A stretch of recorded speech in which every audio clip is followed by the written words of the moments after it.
Hello everybody, welcome back to yet another classic arcade repair. I just got this one out onto the board, the bench, and hooked it up and plugged it in and seen what it was doing, and decided to go ahead and film this one for the channel. This is from Mike. It is a Atari Breakout board. Original Breakout from back in 1976, 75, something like that. Breakout, 75 copyright.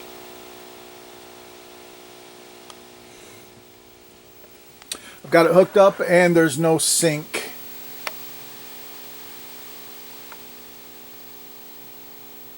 I've double checked and made sure that I had it hooked up correctly, and I do.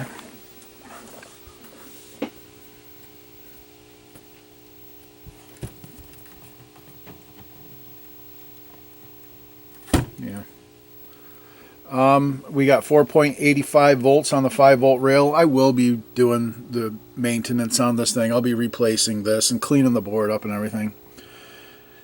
First things first is we need to be able to see what's going on. So I have to get the video fixed. Find out why we don't have sync. So I'll have to get the schematic out and find the... We probably got a dead 161 or something like that. So we'll go through the sync chain and figure out what's going on. Okay, this F1 chip right here, which is right here, which kind of creates the clock which runs all of the sync stuff. This one has an ugly signal. Is it causing our issue? I don't know. I don't think so. That's the first bit. This is the second bit. It just looks like crap. That needs to be cleaned up. So I'm going to replace that chip right off the bat.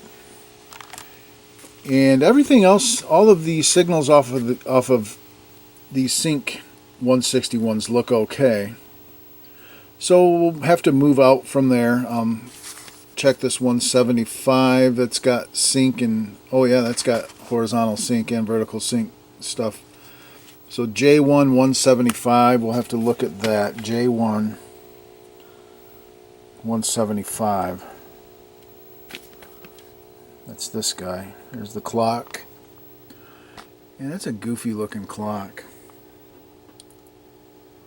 which comes from, oh, that comes from that signal that is made on this. That goofy signal comes over here and gets NANDed with another signal to create that clock signal. So that could be the whole issue, is the clock to this could be off. I don't know. There's an input, output, output. I don't know. Yeah, let's move the trigger up.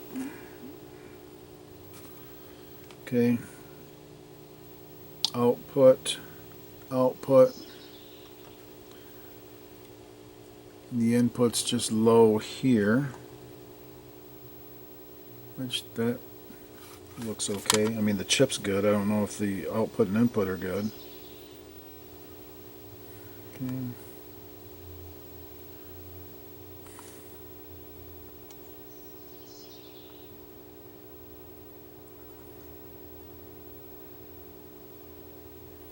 All right.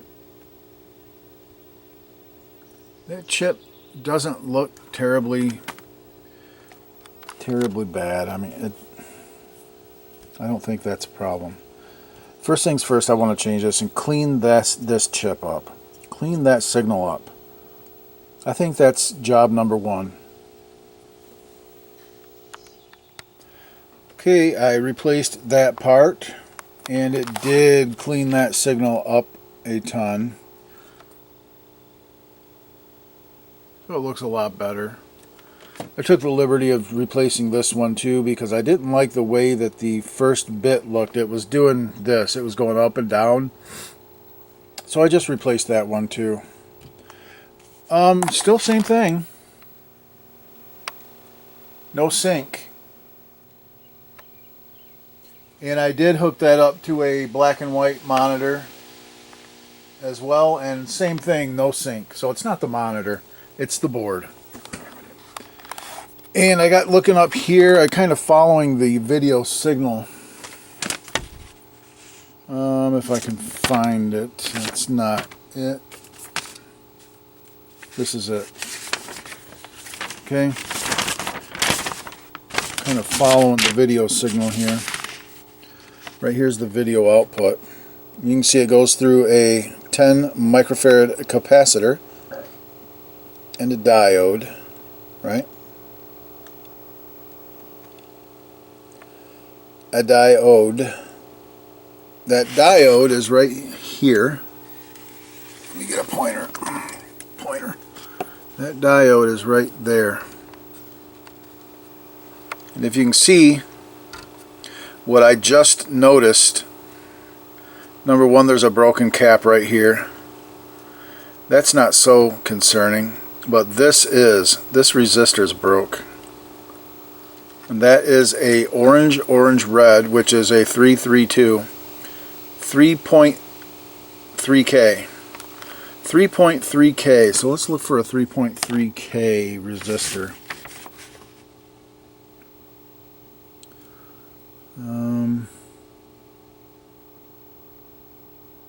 Is that 3.9? No, that's 3.3, I believe. Oh, who knows? Who knows? I'm going to look for that resistor right there, and it's connected to all of this stuff.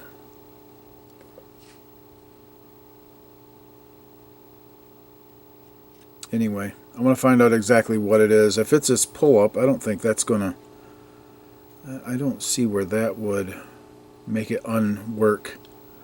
This, on the other hand, I think would make it unwork.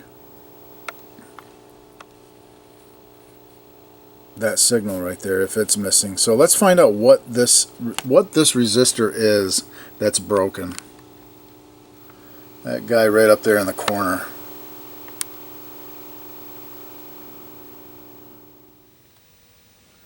Alright, so I replaced that 3.3K resistor right there. I know it don't look beautiful, but it's in. And I removed that broken cap. Here's our broken parts. I'll figure out what value that cap is at a later time. I'm not worried about it right now. But that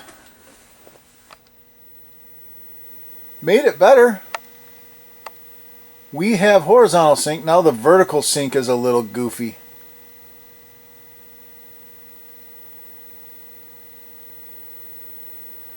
So we got vertical sync jumping around. I don't know if that's... No, this thing doesn't have a reset, I don't think.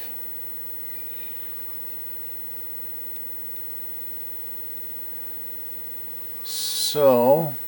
And I think I did see goofiness. I saw like 66 hertz on the... Whoa.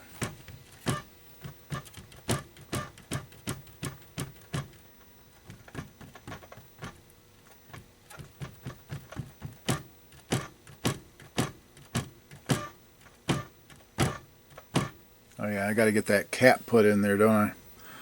Anyway, yeah, I want to go through the... really scrutinize the vertical sync. Damn. M and N1, these two chips, make up the vertical sync pulses, right? And then we have some logic where they go through and go into this 175 to create the video the V-sync going out to the video. Yeah, if you look at this, you have your main vertical sync counts, and then they get processed with some logic and go up into this 175, and you have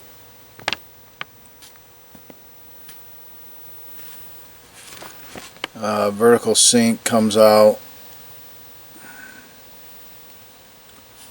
and also goes and gets processed here and mixed with horizontal sync right here.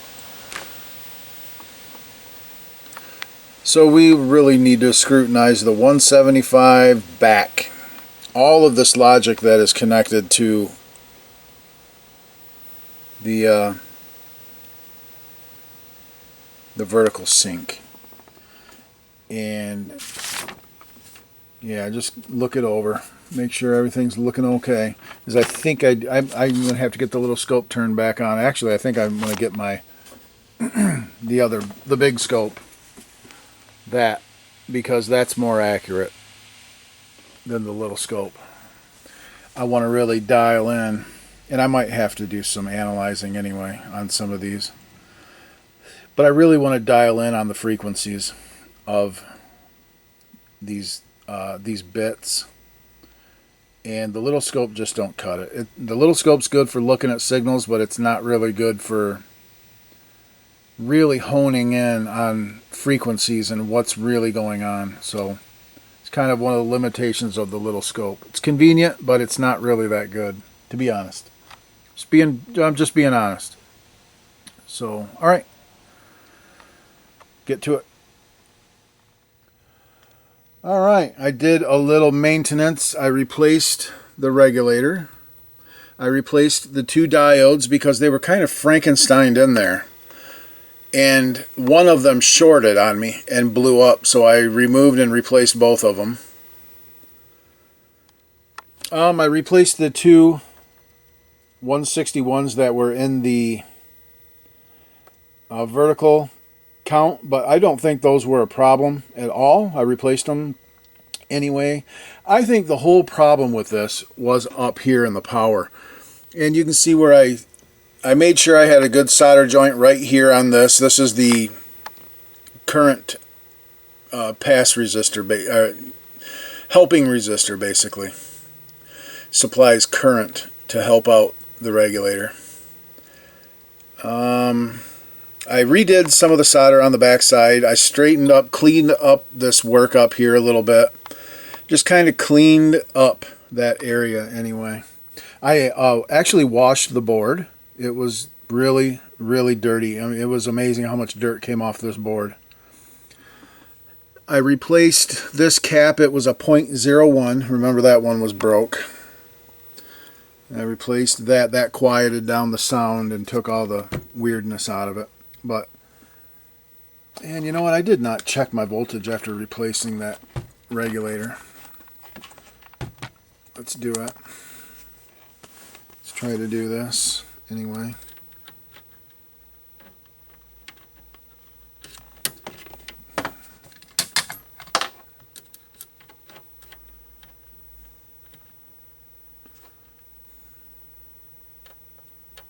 carefully, 497, perfect. That's great. 4.97 volts. Okay, so we got our power cleaned up.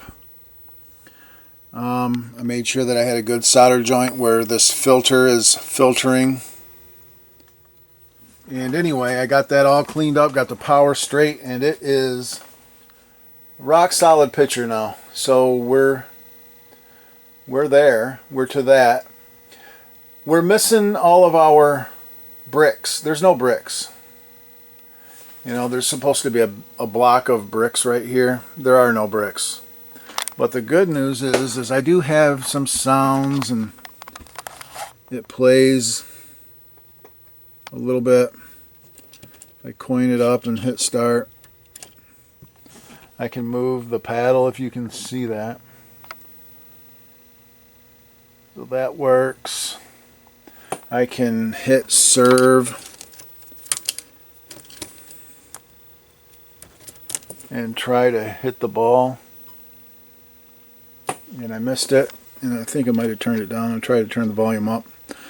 Serve again, try to hit the ball, damn it.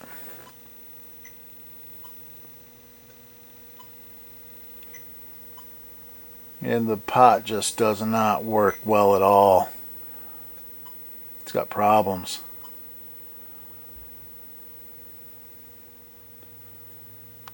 Yeah, I don't even know if you're seeing that. The pot has issues. See that?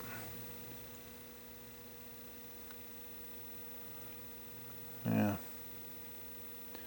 Anyway, I do hear sound. It's kind of faint. I don't know if that's a bad pot. I don't know what's going on there. It might be the amp. Who knows? But yeah, so okay, so our pot is weird, and no bricks. Can't play it without bricks. So we'll have to figure that all out. But as for now, this is a good place to stop for the night. We got it at least stable on the screen. Next thing we got to do is we got to figure out this bricks problem. There's no bricks, so no blocks to break out of. So that's an issue. All right, we'll be back tomorrow. Really quick, yeah, this is why the sound is really faint.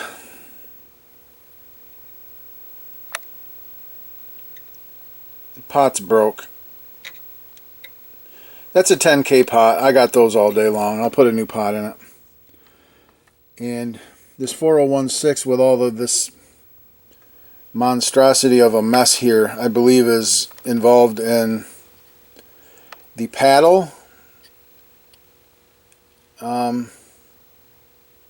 Yeah, I don't know what this is all about, but I'm pretty sure I'm going to remove all this and put a new chip in here. Pretty sure. Okay, back at it. I got this thing fired up, and we're looking at the screen here. And since this is a catastrophic failure, we're totally missing the blocks. I am going to just start poking around on the board and looking at outputs. I'm going to focus on outputs because every input of a chip is an output of a different chip, right? So, for the most part. So I'm just going to start looking at output bits of all of the chips until I find something that I'm hoping to find just floating outputs or something like that. I could totally have stuck outputs. And if I do have stuck outputs, if I have an output that is, say, low all the time, well, then I'll look at the inputs and I'll deduct whether that makes sense or not, logically, according to whatever the chip is. So that's the first thing I'm going to do, and just kind of poke around, and I'll let you know if I find anything suspicious. All right, after looking around on this thing and finding no logical failures, I probed every chip on this board, and I found nothing that looked suspicious.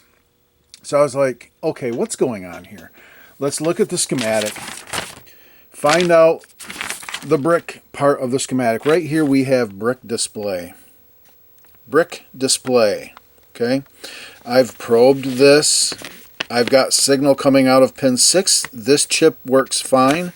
This works fine. This works fine. I've got a signal coming off playfield. That should include the brick display, which I have that signal, no problem. So I was like, okay, we had damage up here, right? And it doesn't look like I've replaced that resistor. Nothing else looks bad. So I'm like, what? Okay, playfield, where's that go? Playfield goes up here. It's summed in the video summing, right? Playfield, and it says 3.9K resistor right here, and then it is summed in the video summing. So okay, I was like, all right, well, I started looking up here, and I had my meter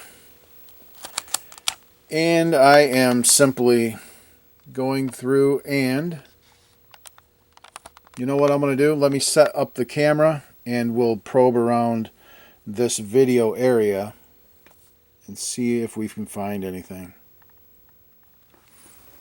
Okay, so now we are ready to probe around, and we're looking for just resistors up here in this area. So if we start, let me try to stay out of the way and come over here. These are all bunched together on this side. Okay, 330 ohm resistor, good. 3.9K resistor, looks like another 330, good, good. Here looks like another 330. Let me see, let me try to do this. Alright, there's a 330. This looks like another 330.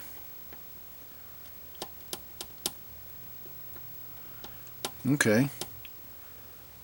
This one is open.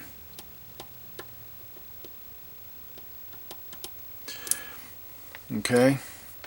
And if we zoom in and let me position this thing for you and zoom in some more if we can.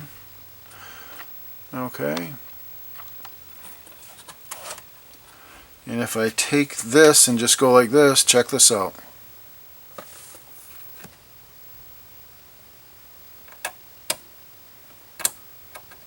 We have another broken resistor that just with the naked eye I could not tell that resistor was broken. And I did ohm this thing out, and it goes back to that playfield signal off of E3 pin 1 brick display. So that is the brick display resistor. Now it says 3.9K in here, but the color code suggests that it is a 330 ohm resistor. So I'm going to put a 330 in there, and that should give us our bricks back. Okay. Well, this is a problem with our schematic. In this video summing, it's got all of the wrong values. Clearly it's stating 3.9K on all of these. I put that 3.9, no, I put the original 330 ohm pointer. The original 390 ohm right here. Remember, this is the one that was broke. That was 390 or 330. I'm sorry. No, 3.9K. That's what it said. Now, what am I thinking here? Originally, this one was broken, and it was clearly a 331.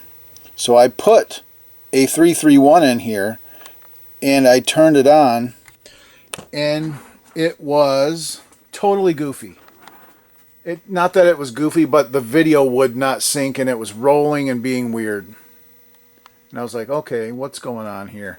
So then I took and I went with the schematic, and I put a 3.9K right here, and I turned it on, and the playfield was really dim, like really dim gray.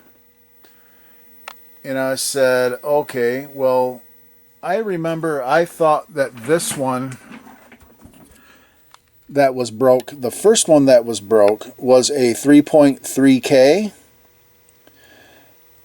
I went ahead and replaced that with a 330 because I went back and looked at my video, and I couldn't 100% discern whether it was a 331 or a 332 red, you know.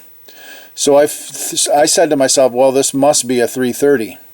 So I put a 330 here and a 330 here because I know this was a 330 because I could clearly see it when it was broken. 331. Orange, orange, brown. So I put 330 ohm resistors in both of those spots. And that's what it had originally, because now it is perfect. Now it looks exactly like it should. And we got our bricks. So I want to set up the tripod and play a game of this and just see how it plays. Okay. Let's give it a shot.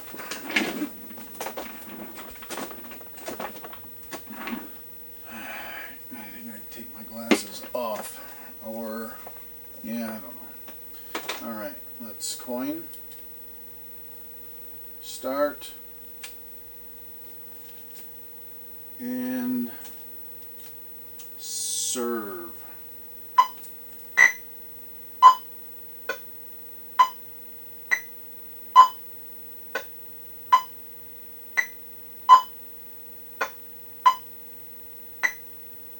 We can't break out. We can't break out because it's not, the bricks aren't taking off. They're not leaving.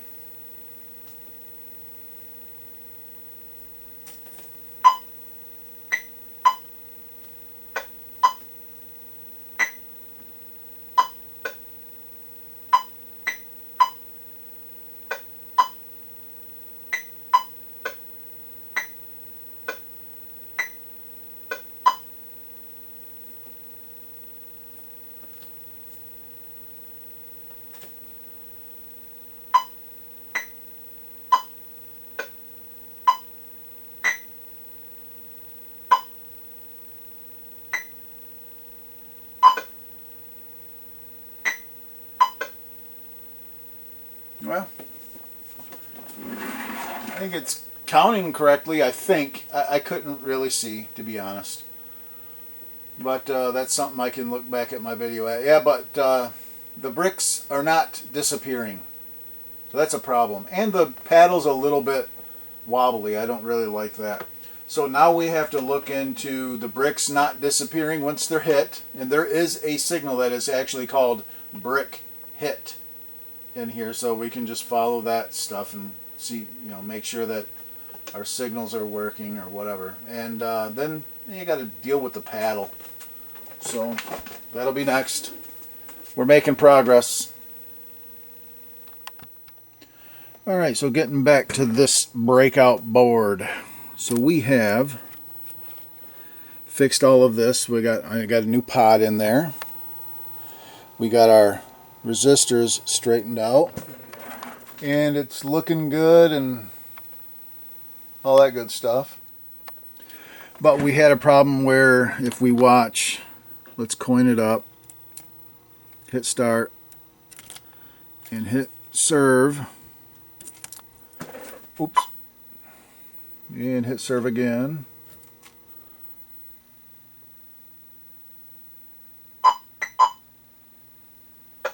It won't break bricks.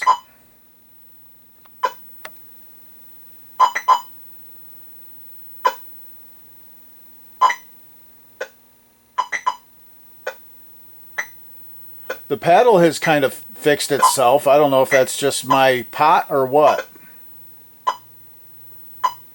But it moves pretty good and smooth now.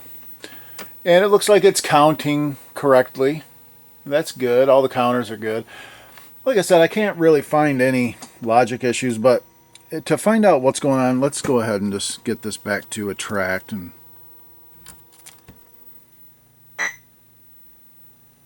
9, 10, 11. Should say 11, and it does. Yeah, it's counting good. But we're not breaking bricks. So what I had to do is kind of understand how this works. I just went over the schematic. We have a signal here called brick display. This RAM holds the brick data. You can see it's got all these vertical lines. that are addressing this RAM. In RAM player 1, I imagine that is the highest address bit. So I imagine that this flips when this goes high or goes low or whatever. It'll flip to the other end of the RAM to hold the data for player 2 is what I'm thinking. So we have all these vertical lines and 4H and 8H. So it's addressing horizontally and vertically. So these are vertical lines this way and horizontal this way. So I guess 4 and 8H would have to be this block and this way horizontally, 4H and 8H. And then all of these lines are where the blocks are going to be. And they could be down here for player 2, right? So these will be blank for player 1, and these will be blank for player 2. Anyway, as this is scanning and addressing that RAM, it's going to write either a 0 or a 1, whatever it is, to represent color. Probably a 1, I would think. I don't know exactly. Anyway, that's not important. The important thing is how it works. You have a write signal, data in, write signal, and you have your addressing. So the data in is going to determine whether it's a 1 or a 0 being written, right? So when it's hitting, it should write whatever represents no block, right? Removing the color. Removing the block. And if a block is still there, then the ball is going to hit the block, right? I imagine.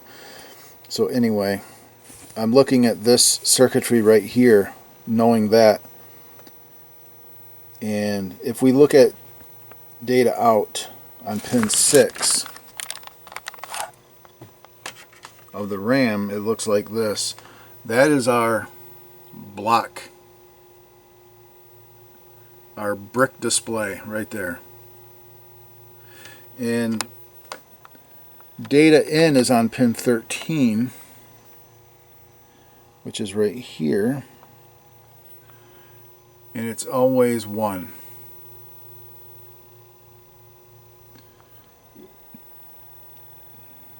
Okay. What I have found is this is bad right here. You have attract and set bricks, and right now it is in attract, so attract is high and not attract is low on pin 13, right? There's not attract, which is low, which it should be. If it's in attract, this should be low, and it is. And then set bricks is 12. This is set bricks. And set bricks goes low during gameplay. I can demonstrate that. Just kind of watch the screen. I'm going to start a game. I'll coin up and start. And when I start, this goes low. See that? Now I'll serve.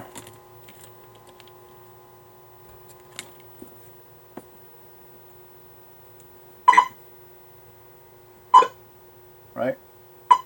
Okay. So that's there, and then it's not in attract anymore, so this is high, right? So this is a not AND gate, which it takes 2 1s to make a 0. Here's the output. The output is stuck high. So you have on an AND gate, you have a 1 and a 1 that should be 0, but it's 1. That is this chip right here. I've already got it marked red.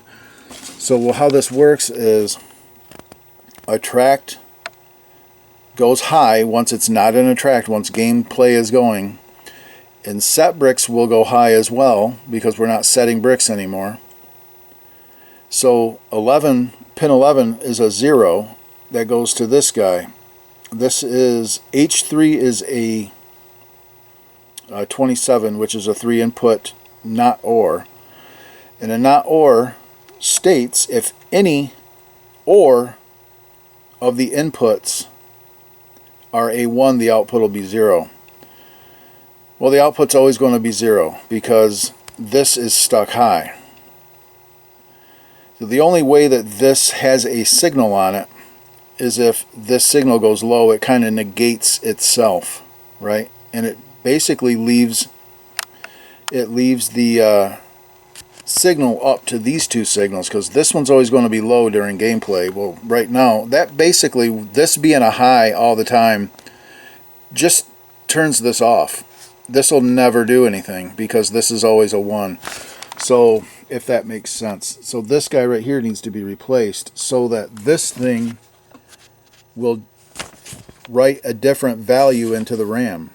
This is always going to write a 1, a 0 in this case because it's inverted right here. It's always going to be writing a 1. No, it's always a 0 here because it's a 1. Okay, let me start over. This is always 1 right now because it's stuck high, which means this output is always 0, and then it's inverted, so it's always writing 1 into the RAM. It's never going to write a 0 into the RAM because this isn't working, because this 1 signal coming in turns it off.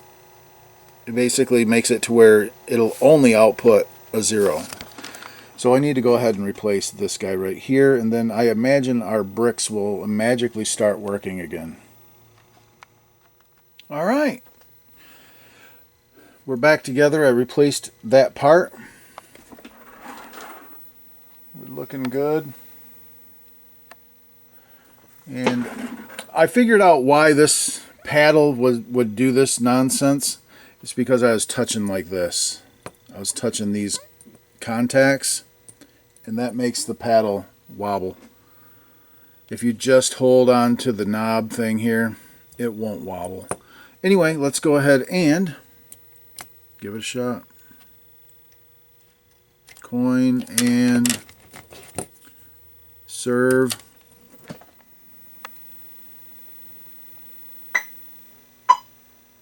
There we go.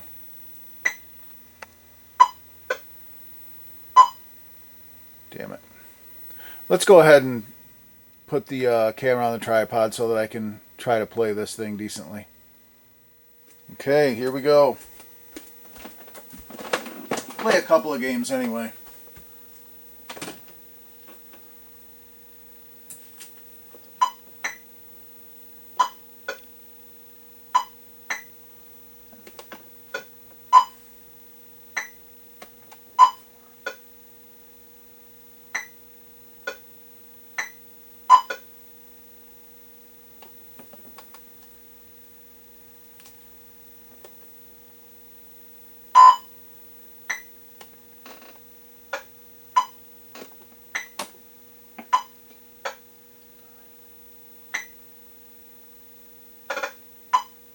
There we go. That was a 3-point. Another 3-point. It's counting correctly. That's good. Let's play one more. Coin. And serve.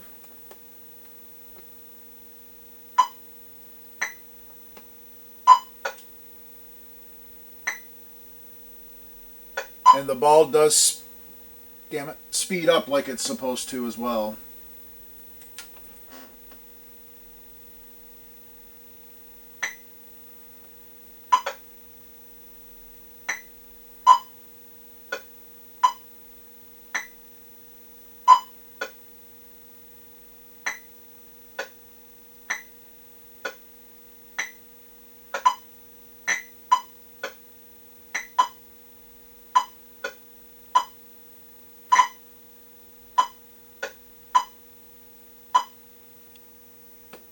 That was tough. Tough angles.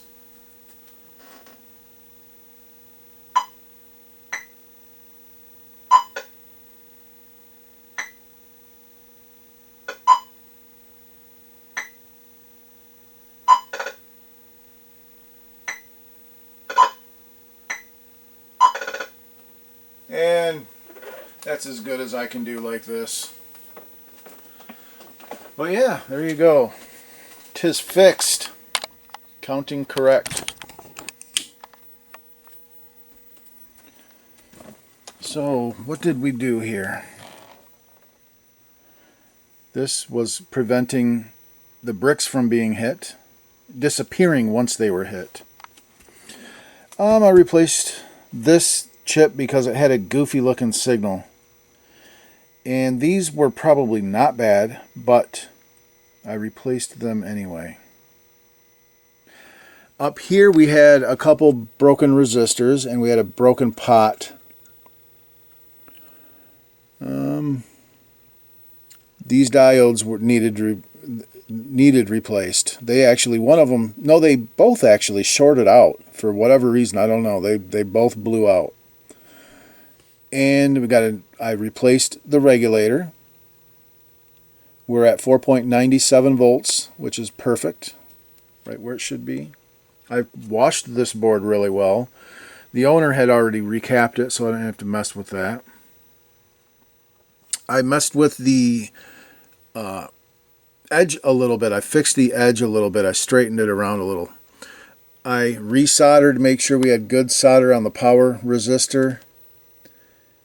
And just resoldered stuff on the bottom in general. Yeah, so that's about it. It's working good, looking good. Yeah. Alright guys, I'll sit here and let this one run for a while. Come out and play it now and again. That's going to do it. I'm going to get this up off of the... That thing gets pretty hot, so I'm just going to do that. And very good. Thanks for watching, guys. We'll see you all on the next Classic Arcade Repair. I want to thank everyone that supports the channel through memberships and Patreon. Check me out on both. Of course, you'll see you're on the YouTube channel, so you don't have to check me out there. You're already there. Check out my Patreon / Classic Arcade Repairs. I appreciate everyone that chips in and that likes this kind of content. Maybe you get something out of it. Anyway, great. Good deal. We'll see you on the next one, guys. Take care. And see you on the next Classic Arcade Repair. Bye for now.